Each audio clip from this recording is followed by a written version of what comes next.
देवघर में श्रावणी मेला 11 जुलाई से शुरू होने वाला है, जिसके लिए जिला प्रशासन और रेलवे अपनी तैयारियों को अंतिम रूप दे रहे हैं। जसीडीह स्टेशन, जो आम दिनों में भी व्यस्त रहता है, श्रावण में विशेष रूप से तैयार है। पिछले साल 14 नई ट्रेनें चली थीं, इस साल लगभग 10 और ट्रेनों के चलने का अनुमान है। आसनसोल डिवीजन के अनुसार कुल 584 ट्रेनें चलेंगी, साथ ही 84 अतिरिक्त ट्रेनें भी होंगी। यात्रियों की सुविधा के लिए ट्रेनों के रूट और स्टॉपेज में बदलाव किए गए हैं। श्रद्धालुओं के लिए स्टेशन परिसर में टेंट लगाए गए हैं। रेलवे आईजी एन सिन्हा ने सुरक्षा व्यवस्था का जायजा लिया और महाकुंभ जैसी सुरक्षा का आश्वासन दिया। साफ सफाई के लिए भी अतिरिक्त कर्मचारी लगाए गए हैं। जसीडीह स्टेशन के अधिकारियों ने बताया कि 11 जुलाई से पहले सभी व्यवस्थाएं पूरी कर ली जाएंगी, जिससे श्रद्धालुओं को बेहतर अनुभव मिल सके। स्टेशन पे सिंगल एंट्री एग्जिट कैसे की जा सकती है, सीसीटीवी से कैसे मॉनिटरिंग हो सकती है, क्राउड के लिए जो भीड़ नियंत्रण का जो स्टैंडर्ड प्रोटोकॉल है उसको कैसे इम्प्लीमेंट कर रहे हैं, उसको हमने अभी निरीक्षण किया है और कुछ स्टेशंस में और जाना भी बाकी है, तो वो आदेश दिया जा रहा है। कुछ हमने अपनी तरफ से अपना, चूँकि हम महाकुंभ प्रयागराज में हम उस समय प्रयागराज में ही पदस्थापित थे और उसका अनुभव है, तो उस अनुभव को भी लेकर के यहाँ पर हमने डिस्कशन किया है कि किस प्रकार से हम भीड़ को अच्छे से नियंत्रण कर सकें। एंट्री एग्ज़िट का जो यहाँ पर अभी प्लान है उसमें अभी सेग्रीगेट नहीं किया गया है, तो उसी को हम इनसे डिस्कस किया है। अभी डीआरएम में और अन्य अधिकारियों से भी चर्चा की जाएगी और इसको किस तरीके से, एक रास्ता हमने देखा है जो थोड़ा बीच में है, उससे एग्ज़िट हो सकता है। तो यदि सभी का एक कॉमन राय बनती है और उसको, क्योंकि ये पहली बार किया जा रहा होगा, तो उस प्रकार से अब हम इसको अच्छे से विचार करना आवश्यक है।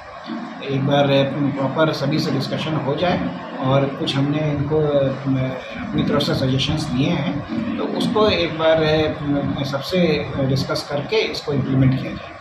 टीवी में कुछ 50 सीसीटीवी और लगाने का इन्होंने बताया है। जो नया एफओबी बना है उस तरफ नए सीसीटीवी लग रहे हैं। उसमें सीसीटीवी की संख्या सब काफ़ी है, लेकिन जो हमको आवश्यक है वो ये कि प्रॉपर मॉनिटरिंग हो, जिसका कि हमने बोला है जैसे कि एक इंस्पेक्टर बैठे पूरे मेले के समय, जो है एक इंस्पेक्टर को सीसीटीवी कंट्रोल रूम में बैठेगा, उसके साथ 3-4 लोग रहें, जिससे कि इतने सारे कैमरे को मॉनिटरिंग करना वो बहुत आवश्यक है।